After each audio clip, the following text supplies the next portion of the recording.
show me my gritties. Yeah. Maybe listen to me some free beer. Yeah, we got gritties on. Yeah. Advertising. So my name is Bill Brock, and I am the Rogue Bigfooter, and I'm here with Master Maine Guide Bill, and we're going to talk about what might be a potential mountain lion sighting by the Master Maine Guide here. But first, I want to talk about what it is to be a Master Maine Guide, because I've been getting a lot of questions out there about what it is a Master Maine Guide does. And do you take tests? You know, what do you do, Bill? What is it? Yeah, you got a series of tests you go through. You start out, you apply for your application. They mail you your booklet. Yep. In the mail, and then you have a couple options. You can go to a school that will teach you and help you with the test that you're going to have to take, and or you can do it on your own. I think it's better for somebody. I have a lot of a woods experience, and I decided to go to the school to learn more. Right. And it's always great to go to schools, man. You can always learn and a lot. I met a lot of cool people and friends that help for a lifetime.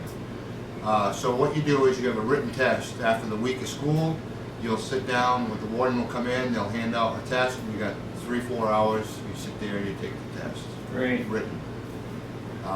Then they'll send you about a month later in the mail your score. You have to have a 70 and above.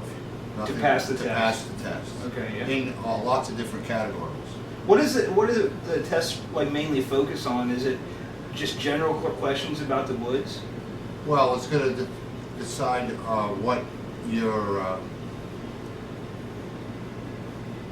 your focus is. Yeah, like, what your niche is going to be. Like recreation, right? Right. You have recreation, you have hunting, and you have fishing. You got kayaking. Okay. With whitewater rafting. Oh yeah. So they break it up into different groups. Okay. I'm a master guide, and my license covers all of it. Oh wow! So you can do any of those? I got all those, yes. Wow, that's awesome. Which is a lot bigger test. Yeah. A lot more to study. I bet. And when it comes to hunting, you got to know be able to identify your animals. Right. I mean, ducks, for instance, there's a lot of ducks, and you're going to have to ID these ducks. Right. So basically, the state's putting together a series of tests that individuals will come take, because they don't want just anyone out there taking anyone. They want people to know that you know the woods. They want a skilled person. It's very skilled. To be able to take people out recreationally for hunting and fishing Right. trips and stuff. Right, because you're actually a steward of the state of Maine. And you might have your own business. And each guide has different niches. Right. Like I said, hunters, fishers, whatever. And everybody finds their niche.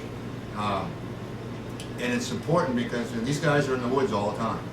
Right. So as someone coming into a state that I was going to hunt in and I didn't know the area, these people know the areas. Right. They're going to be licensed with the state, Right. insured with the state. They're going to have everything, all their credentials, Right. and they're going to have a lot of knowledge. So you could take somebody out right now. I take 12 people out every day. Wow, that's great. That's Yeah. great. And you have the knowledge of the area, such as like Jackman, right?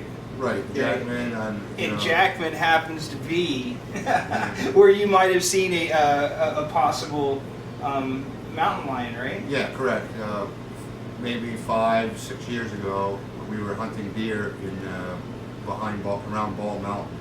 Bald Mountain, right? Yeah. And we were going up in towards this area called Tricky Bluffs, and beautiful, beautiful piece. I just wanted to go to the top. Listen, that's where first thing I look at, where's the biggest one? Where I want to go there. See you on the top. Right. My buddy and I were sitting there getting compass bearings, and he was going to circle around, and I beat him on the back. About 100, you could see for 200 to 300 yards through the hardwoods. It was a beautiful old hardwood forest that it's not there now. They've logged it off, but it was just like stepping back in the 1800s. Wow. It was beautiful. So we depart, and I went up about 150 yards, and I heard something and saw this black, brownish thing take off. It looked to me like a deer. So I'm like, oh, I'm heading in the right direction. So it was tan, right? Kind of a tannish brown. Yeah, Oh, wow. it resembled the color of, the flash of a deer. That was a flash. Right. I proceeded another about 150 yards or so, and I came across some deer tracks. I'm like, oh, I was right. Right. So I turned, and the deer tracks were headed right towards where I wanted to go. So after about maybe 40, 50 yards, I was walking, and a set of cat tracks came up and met the deer tracks. And I'm like, I looked at them, I'm like, wow, maybe bobcat. So I continued, and then those tracks turned and kind of followed the deer up.